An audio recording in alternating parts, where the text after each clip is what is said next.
আলামিন পরের আয়াতে বলেন মালিকি ইয়াউমিদ্দিন, আমি আল্লাহ রাব্বুল আলামিন বিচার দিনের মালিক। কোন দিনের মালিক? বিচার দিনের মালিক। সেদিন কেউ কারো কোনো অপকারে আসবে না। আল্লাহ রাব্বুল আলামিন বলেন ইয়াউমা ইয়াফিরুল মারউ মিন আখিহি ওয়া উম্মিহি ওয়া আবি ওয়া সাহিবাতিহি ওয়া বানিহি। আল্লাহ রাব্বুল আলামিন বলেন সেদিন নিজের আপন ভাই নিজের ভাইকে ভাই বলে পরিচয় দিবে না। সেদিন একজন আরেকজন থেকে পলায়ন করবে। যেদিন আল্লাহ পাক রব্বুল আলামিনের বিচারের কার্যক্রম শুরু হয়ে যাবে, আল্লাহ তাআলা বলেন ইয়াউমা তারাউনাহা তাযহালু কুল্লু মুরদিআতিন আম্মা আরদাআত ওয়া তাদউ কুল্লু যাতি হামলিন হামলাহা ওয়া তারান নাসা সুকারা ওয়া মা হুম বিসুকারা ولكن عذاب الله شديد। সেদিন গর্ভধারিণী মা নিজের আপন সন্তানকে পর্যন্ত পরিচয় দিবে না। আল্লাহ সুবহানাহু ওয়া তাআলা বলেন ইয়াউমা তারাউনাহা তাযহালু কুল্লু মুরদিআতিন আম্মা আরদাআত। মালিক ইয়াউমিদ্দিন, বিচার দিনের মালিক তো আমি, কিন্তু সেদিন মানুষগুলো বুঝতে পারবে মানুষের হালত সেদিন কি দাঁড়ায় যাবে। আল্লাহ সুবহানাহু ওয়া তাআলা বলেন সেদিন নিজের গর্ভধারিণী মা নিজের সন্তানকে সন্তান বলে পরিচয় দিবে না। নিজের সন্তানকে মা স্তন্যদান করবে, দুগ্ধপুষ্য সন্তান সেদিন আল্লাহর এই বিশাল এই ভয়াবহ বিচারের কার্যক্রম দিনের সেই বিশাল ভয়াবহ দিনের কথা মা ভুলে যাবেন। সেদিন মার অবস্থা এমন হবে, মা নিজে কম্পিত হতে থাকবেন, ভয়ে মা নিজে আতঙ্কিত হয়ে থাকবেন। এমন সময় মা ও সন্তানের মা কুল থেকে সন্তান জমিনে পড়ে যাবে। আল্লাহ রাব্বুল আলামিন বলেন মা তার সন্তানকে স্তন্য দান করতেছে, এমন সময় সন্তান জমিনে পড়ে যাবে, মাও পড়ে যাবে। সেদিন কেউ কারো খোঁজ রাখবে না। মানুষগুলো হেলতে থাকবে, দুলতে থাকবে। কেউ প্রশ্ন করবে তোমরা কি কোনো ধরনের নেশা পান করেছো কিনা, তোমরা হেলতেছো দুলতেছে কেন? বলবে ওয়ামা হুম বিসুকারা, আমরা কোনো নেশা পান করি নাই।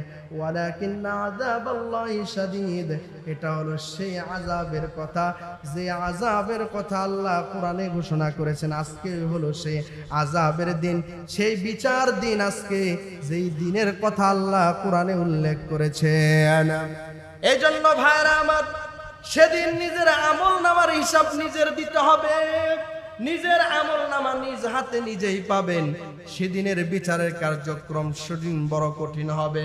সেদিন আল্লাহ রাব্বুল আলামিনের বিচারের কাঠগড়ায় সেদিন কোনো রাজা বাদশা থাকবে না। থাকবে নাকি? সেদিন কোনো রাজা বাদশার কোনো খাওয়া নাই, লক্ষ কোটি টাকার মালিকের কোনো খাওয়া নাই, দাম্ভিকতা এবং অহংকারের কোনো খাওয়া নাই। আল্লাহ এটাই জানায় দিলেন বান্দা মালিক ইয়াউমিদ্দিন, সেদিন বিচার দিনের মালিক একমাত্র আমি আল্লাহ। সেদিন দুনিয়ার কোনো রাজা বাদশার কোনো কথা সেদিন চলবে না। কথা বলেন ঠিক কিনা? সেদিন কারো কথা সেদিন কি হবে না, চলবে না, একমাত্র চলবে কার কথা? সবাই বলেন কার কথা? এই জন্য এই তিনটি আয়াত যে আল্লাহ কত কথা বুঝাইলেন এই সূরাতুল ফাতিহার মধ্যে, আল্লাহ পাক রব্বুল আলামিন নথিপত্রের মতো। কিসের মতো? নথিপত্র। বুঝেন কথা? বুঝেন নাই? নথিপত্র বুঝেন না? অর্থাৎ আপনি যদি কোথাও দরখাস্ত লেখেন, সবার আগে কি করতে হয়? প্রশংসা। কি কথা বুঝে না? সবার আগে কি? এই সূরা ফাতিহাতে তিনটা জিনিস আছে। কয়টা জিনিস আছে? তিনটা জিনিস। এক নাম্বার হলো কি? সবাই বলেন প্রশংসা। এক নাম্বার কি? প্রশংসা। দুই নাম্বার হলো চাওয়া। দুই নাম্বার কি? চাওয়া। তিন নাম্বার হলো পরিচয়। তিন নাম্বার হলো কি? পরিচয়। যে আমরা আল্লাহর কাছে প্রথমে আল্লাহর প্রশংসা করব, দ্বিতীয়তে আমরা আল্লাহর কাছে কি করব? চাইবো। তিন নাম্বারে আমরা আল্লাহর কাছে কি করব? পরিচয় দিব। আল্লাহ, আমরা তো আপনার ওই সমস্ত বান্দা যে সমস্ত বান্দাদের প্রতি আপনি সন্তুষ্ট ছিলেন, আমরা তো আপনার ওই পথেই চলতে চাই। এই জন্য ভাইরা আমার, এই তিনটি আয়াত যে আয়াতের মধ্যে সমস্ত প্রশংসা একমাত্র কার? আওয়াজ দিয়ে বলেন কার? আর রহমানির রহিম, অতি দয়ালু অতি মেহেরবান কি? সবাই বলেন কে? মালিক ইয়াউমিদ্দিন, বিচার দিনের মালিক কে? এই তিনটা কথা মনে থাকবে তো ইনশাআল্লাহ? এই তিনটা কথা যদি মনে থাকে ওয়াদা করেন আজকে আমার সামনে হাত উঁচু করেন, হাত উঠায় রাখেন, সবাই হাত উঠান, কেউ বাদ যাবেন না, হাত উঠান। আমি বলি, কথাটা বলি, পরে মনোযোগ দিয়ে বুঝবেন। যদি এই তিনটা কথাকে বিশ্বাস করেন তো সবাই দিলে ঈমান আছে? অনেকের নাই, আছে তো ঈমান? যদি থাকে তাহলে এই তিনটা বিষয়ের উপরে ভিত্তি স্থাপন করে কখনো জিন্দেগিতে যতদিন বেঁচে থাকবেন এক ওয়াক্ত নামাজও ছাড়বেন না। পারবেন না ইনশাআল্লাহ?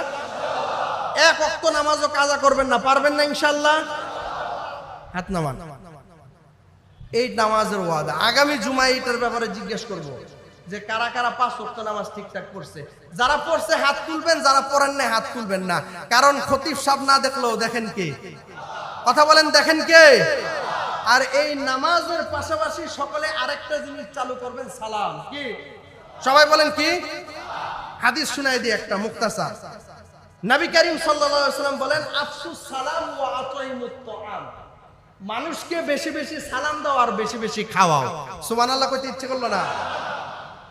হুজুর সালামের কথা তো বুঝলাম, খাওয়ানোর কথাটা না। আল্লাহ রাসূল বলছেন মানুষকে বেশি খাওয়ানোর মাধ্যমে আল্লাহ তোমার রিজিকে অধিক বরকত বাড়ায় দেয়। আরো আস্তে কোন সুবহানাল্লাহ। মানুষকে খাওয়াবেন আর বেশি বেশি সালাম দিবেন। যুবক ভাই যারা আছেন, বৃদ্ধ বাবাজি যারা আছেন, বৃদ্ধরা ছোটদেরকে সালাম দিবে, ছোটরা এটার থেকে শিক্ষা নিয়ে বড়দেরকে দিবে, ঠিক কি না? এই জন্য এই সালামের প্রচলন আমরা করতে পারবো না ইনশাআল্লাহ? দুইটা কাজ দিলাম, একটা হলো 5 ওয়াক্ত নামাজ, আরেকটা হলো কি? সালাত। আল্লাহ আমাদের সকলকে এই নামাজ এবং এই সালাম বেশি বেশি করে দেওয়ার তৌফিক দান করেন, বলেন আমিন।